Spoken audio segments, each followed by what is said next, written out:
move on to... Can you say why America is the greatest country in the world? Diversity and opportunity. Lewis? Freedom and freedom. So let's keep it that way. Will? The New York Jets. No, I'm going to hold you to an answer on that. What makes America the greatest country in the world? Well, Lewis and Sharon said it. Diversity and opportunity and freedom and freedom. I'm not letting you go back to the airport without answering the question.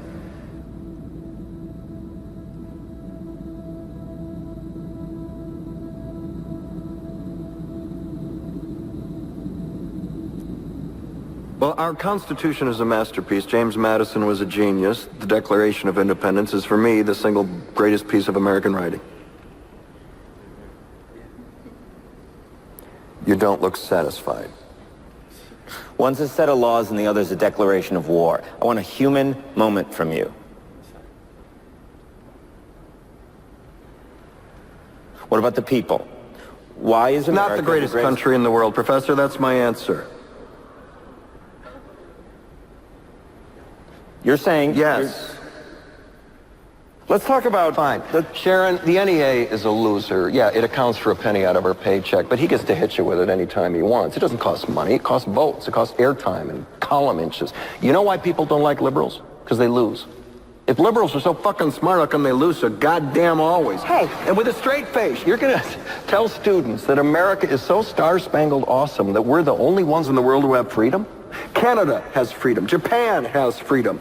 The UK, France, Italy, Germany, Spain, Australia, Belgium has freedom. So 207 sovereign states in the world, like 180 of them have freedom. All right. And yeah, you, sorority girl, just in case you accidentally wander into a voting booth one day, there's some things you should know. And one of them is, there is absolutely no evidence to support the statement that we're the greatest country in the world. We're 7th in literacy, 27th in math, 22nd in science, 49th in life expectancy, 178th in infant mortality, 3rd in median household income, number 4 in labor force, and number 4 in exports. We lead the world in only 3 categories: number of incarcerated citizens per capita, number of adults who believe angels are real, and defense spending, where we spend more than the next 26 countries combined, 25 of whom are allies. Now, none of this is the fault of a 20-year-old college student, but you nonetheless are, without a doubt, a member of the worst generation ever. So when you ask what makes us the greatest country in the world, I don't know what the fuck you're talking about.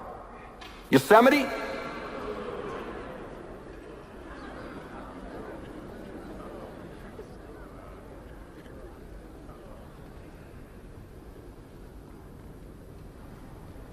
Sure used to be.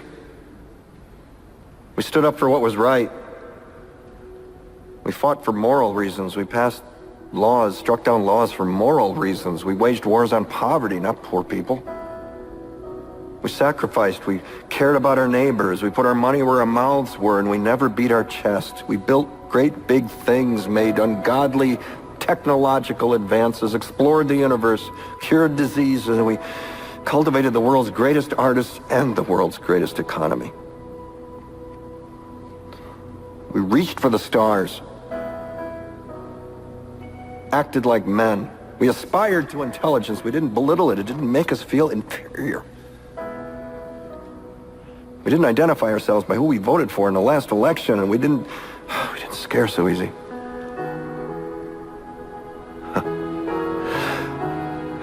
We were able to be all these things and do all these things because we were informed by great men, men who were revered. First step in solving any problem is recognizing there is one. America is not the greatest country in the world anymore.